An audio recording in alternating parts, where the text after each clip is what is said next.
காந்தம் காந்தம் காந்தம் எங்கும் காந்தம், நீயும் காந்தம் நானும் காந்தம், உலகம் காந்தம் பிரபஞ்சம் காந்தம், எங்கு இல்லை காந்தம் இயக்கமெல்லாம் காந்தம், காந்தம் அறிவோர் கடவுள் அறிவர், காந்தம் காந்தம் காந்தம் சுழல்வதெல்லாம் காந்தம், சுழலாமல் இருப்பதெது? அதுதான் காந்தத்தின் மூலம். காந்தத்தின் மூலம் வெட்டவெளி, வெட்டவெளியில் இருந்து ஆரம்பித்தது துகள்கள், துகள்கள் மாறி வந்தது தான் பொருள்கள், துகள்கள் ஊடே வந்தது தான் அலைகள், அலைகள் துகள்கள் சேர்ந்தது தான் காந்தம்.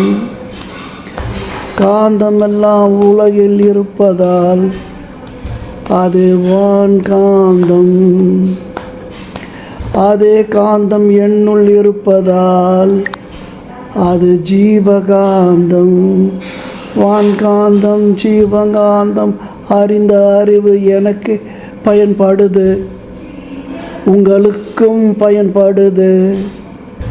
அந்த பயனை பெற்று பயனை தந்து பயனாக வாழ்வோம், அதுவே நம் கடமை. வாழ்க வையகம், வாழ்க வளமுடன்.